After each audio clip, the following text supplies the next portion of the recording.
இப்படி என்னைய தாங்குவேன்னு தெரிஞ்சிருந்தா குடிச்சிட்டு ரோட்லையா கிடந்திருப்பேன் என்று அவன் சொன்ன வார்த்தை பொண்ணு தாயையும் அவள் மகனையும் வருத்தப்பட வைத்தது. இந்த வார்த்தைக்கு பிறகு சில நொடிகள் அங்கு மௌனம் நிலவியது. மௌனத்திலிருந்து மீண்ட பொண்ணுத்தாய், சரி சரி தம்பி, நீ பள்ளிக்கூடத்துக்கு கிளம்பணும், போய் குளி என்று தன் மகனை சொல்லிவிட்டு சமைக்க தயாரானாள். அவளுடைய மகன் கார்த்தியும் குளிக்க கிளம்பினான்.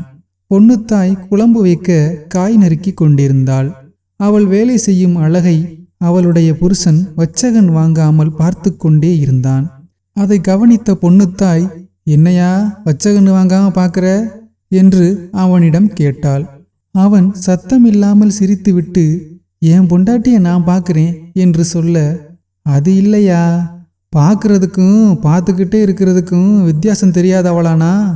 இந்த பார்வையை ஒரு 15 வருஷத்துக்கு முன்னாடி பார்த்துருந்தாலும் சரின்னு ஒரு பொம்பளை பிள்ளைய பெற்று கொடுத்துருப்பேன். இப்போ என் மகனுக்கே 15 வயசு ஆச்சு என்று அவள் சொல்ல, அதனால என்ன, நீ இன்னும் சின்ன பொண்ணு மாதிரி தானே இருக்க என்று சிரித்தான். யோ சும்மா இரியா, காலங்கட்ட நேரத்தில் ஆசையப்பாரு. இவ்வளவு ஆசை இருக்கிற ஆம்பளை உன் அம்மா என்னை எவங்கிட்ட போய் பிள்ளைய வயிற்றுல வாங்கிட்டு வந்தாலோன்னு சொல்லும்போது நீ உங்கள் அம்மாவை கண்டிச்சிருந்தா அங்கேயே இருந்து வாழ்ந்து 1 வருஷத்திலேயே இன்னொரு பிள்ளையும் பெற்று கொடுத்துருப்பேன். ஆனால் நீ உன் அம்மாவுக்காக என்னை அடித்த. 3 மாதம் கர்ப்பமாக இருக்காளே, இவளை அடிக்கலாமான்னு கொஞ்சமாவது யோசிச்சியா? எம்புட்டு வயிற்றறிச்சலோட உன் வீட்டை விட்டு போனேன், என்னைய தடுத்தியா? உன் புள்ள வயிற்றுல இருந்த அந்த ஒரு காரணத்துக்காகவாவது நீ என்னைய தேடி வருவேன்னு அந்த பஸ் ஏறுற இடத்துலையே வர்ற எல்லா பஸ்ஸையும் விட்டுட்டு 2 மணி நேரமாக காத்திருந்தேன். கடைசி வரைக்கும் நீ வரல. சரி, வீட்டுக்கே திரும்பி வந்துடலாம்னு பார்த்தேன். என் ரோசம் என்னையே வரவிடலை. என் தலைவிதி எப்படி இருக்கோ அப்படியே நடக்கட்டும்னு எங்கள் அம்மா வீட்டுக்கு வந்து உட்காந்துக்கிட்டு நீ வருவியான்னு வீட்டு வாசலையே பார்த்துக்கிட்டு உட்காந்து கிடப்பேன். ஆனால் நீ உன் ஆத்தா பேச்சை கேட்டுக்கிட்டு புதுசாக ஒரு கல்யாணத்தை பண்ணிக்கிட்ட. வாயும் வயிறுமா நான் எங்கள் அம்மா வீட்டில் கதிகலங்கி போய் கிடக்கேன். நீ மாலையும் கழுத்துமா சந்தோஷமாக மணவரையில் உட்காந்துருக்க. அதை பார்த்துட்டு எனக்கு எவ்வளவு வயிறறிஞ்சிருக்கும் என தன் பழைய வாழ்க்கையின் கசப்பான அனுபவத்தை நினைத்து பார்த்து கண்ணீர் விட்டாள். உடனே அவன், கல்யாணத்துக்கு நீ வந்திருந்தியா என கேட்க, ஆமா, இந்த புது மாப்பிள்ளைய பார்க்க வாராக. என் வயிற்றுல இருக்கிற உன் பிள்ளைய எப்படி இருக்குன்னு பார்க்கறதுக்காக தர்மாஸ்பத்திரிக்கு வந்திருந்தேன். அதுக்கு பக்கத்தில் இருக்கிற கோயிலில் தான் ஒரு கல்யாணம் நடக்குது.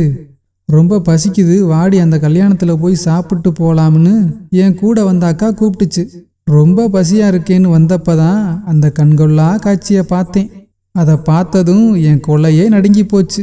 வயிற்று பசியோட வந்தவளை கடைசியில் வயிற்றெரிச்சலோடு அனுப்பி வச்சுச்சு அந்த பொல்லாத தெய்வம். உன்னைய மாலையும் கழுத்துமா பார்த்ததுலேருந்து 3 நாளாக என்னால் ஒரு வாய் கூட சாப்பிட முடியல. வயிற்றுல வளர்ற பிள்ளைக்காக 2 அள்ளி வாயில் போடுவேன், அதை கூட தொண்டையில் இறக்க முடியாது. வயிற்றுல வளர்ற என் பிள்ளைய நினச்சிக்கிட்டே 10 மாதம் ஓடிருச்சு. என் புள்ள ராசா மாதிரி வந்து பிறந்துச்சு. அந்த வலியோட வழியாவே புருஷன்தான் நம்ம கூட இல்லையே, அப்புறம் எதுக்குன்னு அப்போவே குடும்ப கட்டுப்பாடு ஆப்ரேஷன் பண்ணிக்கிட்டேன். இல்லைன்னா 2ஆம் தரமாக எவனாவது என்னைய பொண்ணு கேட்டு வந்துடுவானோன்னு பயம், அதான் என்று தன் வாழ்க்கையில் பறிகொடுத்த நிமிடங்களை பற்றி சொன்னாள்.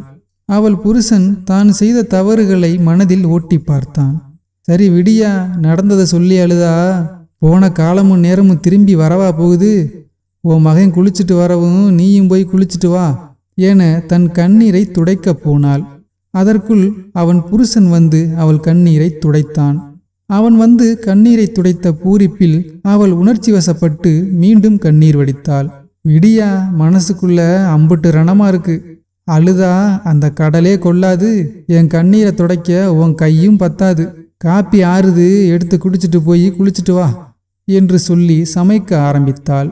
இதன் 6ஆம் பாகம் தொடரும். இந்த கதை உங்களுக்கு பிடித்திருந்தால் தயவு செய்து சப்ஸ்கிரைப் பண்ணுங்க, சப்போர்ட் பண்ணுங்க. நன்றி.